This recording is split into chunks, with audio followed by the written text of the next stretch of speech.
হেঙুল কিংখাপ কবিতাৰ সফুৰা নামটোৱেই কাব্যিক আৰু এই কবিতা লগা অপৰাহ্নত মই নিহাৰিকা সোণোৱালে আপোনালোক সকলোলৈকে নমস্কাৰ জনাইছোঁ, স্বাগতম জনাইছোঁ। ক'ৰবাত পঢ়িছিলোঁ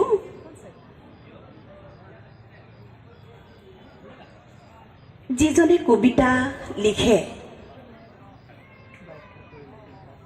যেতিয়া এজন কবিয়ে কবিতা লিখে তেতিয়া ঈশ্বৰে তেওঁৰ ঘৰৰ এখন খিৰিকী খুলি দিয়ে আৰু সেই কবিতাটো যদি পাঠ কৰে তেতিয়াহ'লে ঈশ্বৰে তেওঁৰ ঘৰৰ এখন দুৱাৰ খুলি দিয়ে আৰু সেই কবিতাটো যেতিয়া আবৃত্তি কৰা হয় তেতিয়া ঈশ্বৰ আহি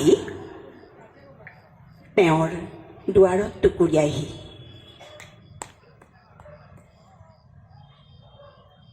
এই কথাটোৱেই মই মোৰ প্ৰাণত কঢ়িয়াই লৈ ফুৰোঁ আৰু আজি ঈশ্বৰ আহি মোৰ দুৱাৰত হয়তো নুটুকুৰিয়াব, কাৰণ মই কবিতাটো পাঠহে কৰিম।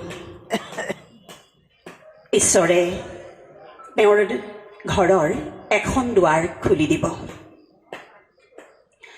দেৱেন তাচাদেৱৰ থেতুই ধৰা শীতৰ পুৱা ঠকঠকৈ কঁপি আছিল এটা জাৰ কাব্যগ্ৰন্থখনৰ পৰা মই কবিৰ ঘৰ শীৰ্ষক কবিতাটি পাঠ কৰিবলৈ লৈছোঁ।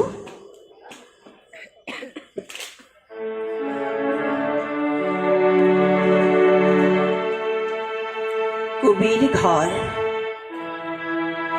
মানৱতা য'ত নিলাম হয় পণ্য সামগ্ৰীৰ দৰত, সেই ঘৰ কবিৰ ঘৰ নহয়, সেই ঘৰ কবিৰ নহয়। পৰাভূত হয় য'ত বাৰে বাৰে সুতৰ বিপৰীতে বাট বুলি, পীড়িত হয় আত্মা, প্ৰজ্ঞাৰ চোতালত প্ৰেম হয় মৰুভূমিৰ গান, আৰু ভালপোৱা এক প্ৰতাৰণাৰ নাম। সেই ঘৰ কবিৰ নহয়, সেই ঘৰ কবিৰ নহয়। ধৰ্মৰ নামত বিভেদৰ বীজ সিঁচা হয় য'ত, কলুষিত কৰা হয় মানুহৰ মন ধৰ্মৰ মহামন্ত্ৰেৰে, সেই ঘৰ কবিৰ নহয়। য'ত জাত পাতৰ ধাৰাল নখেৰে ক্ষত বিক্ষত কৰা হয় মানুহৰ অন্তৰ, ভালপোৱাৰ কৃত্ৰিম বন্যাৰে বিধৌত কৰা হয় মানুহৰ মন শব্দৰ মোহিনী মন্ত্ৰেৰে, সেই ঘৰ কবিৰ ঘৰ নহয়, সেই ঘৰ কবিৰ নহয়।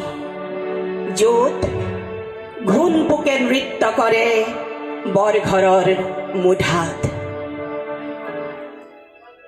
নিজম পৰত লালিত পালিত হয় ঘৃণাৰ কীটাণু,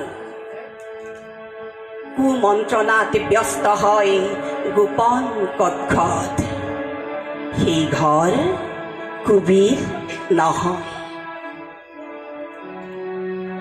সেই ঘৰ কবিৰ নহয়। শ্ৰমিকৰ বিন্দু বিন্দু মুকুতা বন্দী কৰে চন্দুকত য'ত, প্ৰতিনিয়ত পীড়িত হয় প্ৰতাৰিত হয় শ্ৰমিকৰ আত্মা, সেই ঘৰ কবিৰ নহয়। য'ত মুঠি মুঠি সোণগুটি লুকুৱাই ৰখা হয় বন্ধকতে ৰখা হয় কৃষকৰ আশা, সেই ঘৰ কবিৰ নহয়। য'ত ফুল কুমলীয়া কিশোৰ কিশোৰীৰ জীৱন নিপাত যায় শ্ৰমৰ ধ্বংসস্তূপৰ মাজত, লুণ্ঠিত হয় কুমাৰী যৌৱন সন্ধ্যাৰ আগৰ কোমল কোলাত, সেই ঘৰ কুবিৰ নহয়, শব্দৰ পূজাৰী কুবি, শান্তিৰ পূজাৰী। কৰণী সজাই থব বুকুৰ মৰম আৰু ভাল পোৱা। সিঁচি দিলে আকাশলৈ বৃষ্টি হৈ পৰিব জোৰা বতাপিত জীৱন। যি ঘৰত নিতৌ বয় কৰুণাৰ ফল্গুধাৰা, পীড়িত পৰাণে পায় শান্তিৰ আশ্বাস, সেই ঘৰ কুবিৰ ঘৰ, সেই ঘৰ কুবিৰ ঘৰ, সেই ঘৰ কুবিৰ ঘৰ।